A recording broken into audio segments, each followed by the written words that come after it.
Hello বন্ধুরা, আজ হাজির হলাম দুর্দান্ত স্বাদের একটি রেসিপি নিয়ে, যা মাংসের স্বাদকেও হার মানায়। বাবা বাজার থেকে এনেছিল শঙ্কর মাছ, আর মা রান্না করলো শাহী শঙ্কর। অপূর্ব স্বাদ হয়েছিল। তবে এই পদ্ধতিতে চিকেন বা মাটনও রান্না করতে পারেন। শঙ্কর মাছের গন্ধের জন্য অনেকেই এই মাছ খেতে চান না। এইভাবে রান্না করুন, মাছ যেরকম সুস্বাদু হবে তেমনই কোনো গন্ধ থাকবে না। চলুন এবার রান্নাতে ফেরা যাক।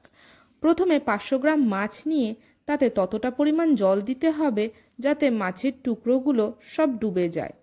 এবার একটা গোটা পাতিলেবুর রস দিয়ে দিতে হবে।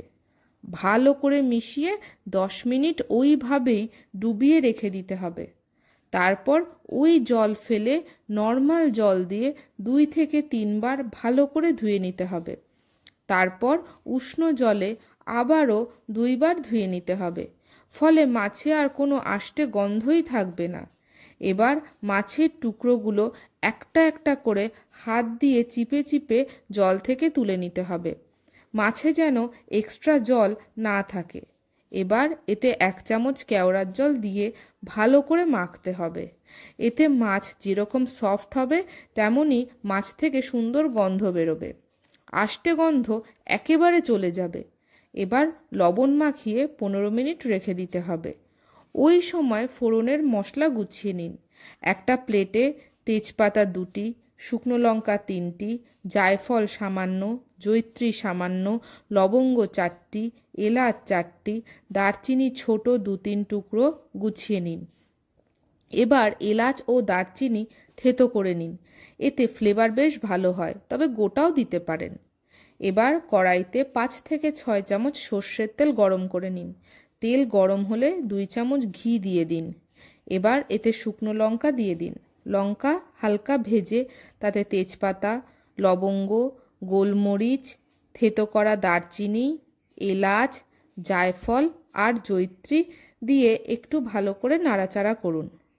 এবার এতে দিয়ে দিন পেঁয়াজ কুচি। ভালো করে ভাজতে থাকুন। পেঁয়াজ হালকা বাদামি হলে 1 চামচ রসুন বাটা দিয়ে কষতে থাকুন।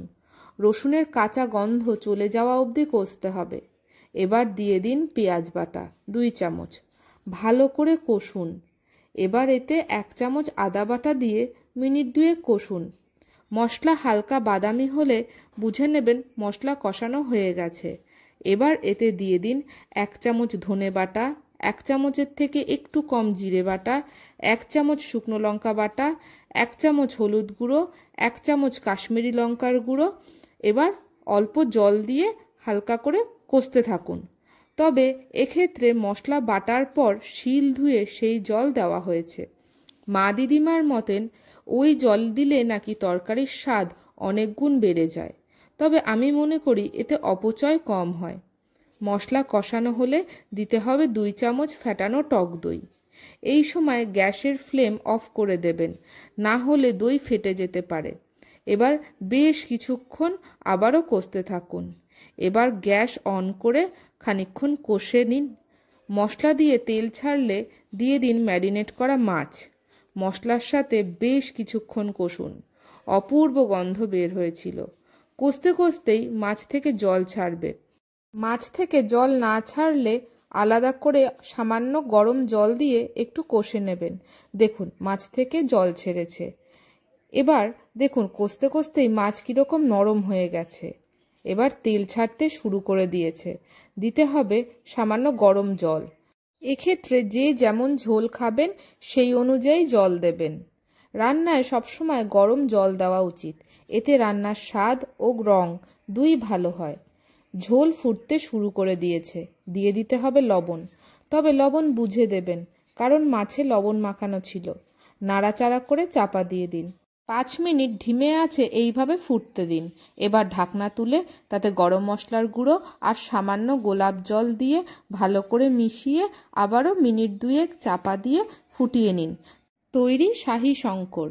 এই রান্নার এত স্বাদ হয় যে মাংস রেখে এই মাছ দিয়েই ভাত খেতে ইচ্ছা করবে। রান্নার পর গ্যাস বন্ধ করে 15 মিনিট চাপা দিয়ে রাখবেন। দেখবেন মাছের লবণ আর মশলা খুব ভালোভাবে ঢুকবে। এতে স্বাদও অনেক বাড়বে। রান্নাটি কেমন লাগলো অবশ্যই কমেন্টে জানাবেন। লাইক, শেয়ার আর সাবস্ক্রাইব করে আমাদের পাশে থাকবেন।